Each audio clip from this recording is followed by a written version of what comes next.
French revolution France में बहुत बड़ा चेंज का टाइम था। 1789 से 1799 तक इसने फ्रेंच सोसाइटी की नींव हिला दी। ये सिर्फ फ्रेंच स्टोरी नहीं थी, रेवोल्यूशन के इम्पैक्ट पूरे यूरोप में फैल गया। इसने पावर और राइट्स के बारे में पुराने आइडियाज को चैलेंज किया। रेवोल्यूशन से पहले फ्रांस 3 स्टेट्स में डिवाइडेड था। फर्स्ट स्टेट क्लर्जी था, सेकंड स्टेट नोबिलिटी था, थर्ड स्टेट बाकी सब थे, पेजेंट्स से लेकर वेल्थी मर्चेंट्स तक। थर्ड स्टेट की लाइफ मुश्किल थी, वो हैवी टैक्सेस देते थे और गवर्नमेंट में उनकी कोई खास पावर नहीं थी। किंग लुईस XVI के अंडर फ्रेंच मोनार्की मुसीबत में थी। खजाना खाली था, एक्स्ट्रावेगेंट स्पेंडिंग और कॉस्टली वॉर्स की वजह से लोग भूखे और गुस्से में थे। उन्हें लगता था कि किंग और उनका कोर्ट उनकी प्रॉब्लम से अनजान है। फ्रेंच रेवोल्यूशन एक कॉम्प्लेक्स इवेंट था जिसके कई कॉजेस थे, लेकिन इसके सेंटर में एक सिंपल आइडिया था, इक्वालिटी और एक फेयर सोसाइटी की चाह। एंशियन रेजीम में थर्ड स्टेट की जिंदगी बहुत अनफेयर थी। सारा टैक्स का बोझ उन्हीं पर था, जबकि फर्स्ट और सेकंड स्टेट्स को एग्जेम्पशंस मिलते थे। इस इकोनॉमिक इनइक्वालिटी ने रूलिंग क्लासेस के खिलाफ रिजेंटमेंट बढ़ाया। थर्ड स्टेट पॉलिटिकल रिप्रेजेंटेशन चाहता था, वो डिसीजन मेकिंग प्रोसेस में अपनी वॉइस सुनना चाहते थे। एग्जिस्टिंग सिस्टम, जहां उनकी पावर लिमिटेड थी, उन्हें ऑप्रेसिव और अनजस्ट लगता था। रेवोल्यूशन से पहले के सालों में बैड हार्वेस्ट ने उनकी प्रॉब्लम्स और बढ़ा दी। इससे फूड शॉर्टेज हुआ और प्राइसेस आसमान छूने लगे, जिससे आम लोगों के लिए बेसिक नेसेसिटीज भी अफोर्ड करना मुश्किल हो गया। फ्रेंच कोर्ट की एक्सट्रावेगेंस ने लोगों को और गुस्सा दिलाया। वो सर्वाइव करने के लिए स्ट्रगल कर रहे थे, जबकि किंग और उनके नोबल्स लग्जरी में रह रहे थे, आम लोगों की प्लाइट से बेखबर। इस स्टार्क कॉन्ट्रास्ट ने रेवोल्यूशन के लिए ग्राउंड तैयार किया।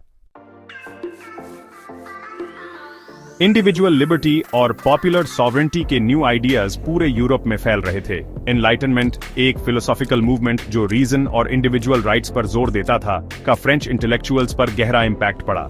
जॉन जाक रूसो जैसे थिंकर्स ने मोनार्क्स के एब्सोल्यूट अथॉरिटी को चैलेंज किया। रूसो का सोशल कॉन्ट्रैक्ट का कॉन्सेप्ट, जहां गवर्नमेंट की लेजिटिमेसी गवर्नड की कंसेंट से आती है, थर्ड स्टेट की ग्रीवेंसेस से डीपली रेजोनेट करता था। अमेरिकन रेवोल्यूशन के सक्सेस ने एक पावरफुल एग्जाम्पल दिया कि कैसे एक नेशन मोनार्की के योग को थ्रो ऑफ करके popular sovereignty based government establish कर सकता है। अमेरिकन कॉलोनिस्ट की लिबर्टी के लिए फाइट से इंस्पायर्ड होकर फ्रेंच पीपल ने अपने लिए भी ऐसा ही फ्यूचर इमेजिन करना शुरू कर दिया। एनलाइटनमेंट थिंकर्स के राइटिंग्स, पैम्पलेट्स और सैलॉन्स के थ्रू डिसेमिनेट हुए, जिससे डिसेंट का माहौल बना और चेंज की चाह पैदा हुई। लिबर्टी, इक्वालिटी और फ्रेटर्निटी के आइडियाज रेवोल्यूशन के ब्रिंक पर खड़े नेशन के लिए रैलिंग क्राइज बन गए। 1789 में किंग लुईस XVI ने फाइनेंशियल क्राइसिस को एड्रेस करने के लिए स्टेट्स जनरल की मीटिंग बुलाई। थर्ड स्टेट मीनिंगफुल रिफॉर्म की उम्मीद में किंग के अनविलिंगनेस से डीपली डिसअपॉइंटेड था। एक बोल्ड मूव में थर्ड स्टेट ने खुद को नेशनल असेंबली डिक्लेयर कर दिया और क्लेम किया कि वो फ्रेंच पीपल की ट्रू विल रिप्रेजेंट करते हैं। ये डिफायंस का एक्ट फ्रेंच रेवोल्यूशन की शुरुआत थी। 14 जुलाई 1789 को बास्टील, एक रॉयल प्रिजन, पर स्टॉर्म करना रेवोल्यूशन का टर्निंग पॉइंट था। ये मोनार्की के अथॉरिटी को चैलेंज करने की पीपल्स पावर का सिंबल था। बास्टील के फॉल ने पूरे फ्रांस में पॉपुलर अपराइजिंग्स की वेव अनलीश कर दी। नेशनल असेंबली ने declaration of the rights of man end of the citizen adopt किया, एक डॉक्यूमेंट जो लिबर्टी, इक्वालिटी और फ्रेटर्निटी के प्रिंसिपल्स को एनश्राइन करता था।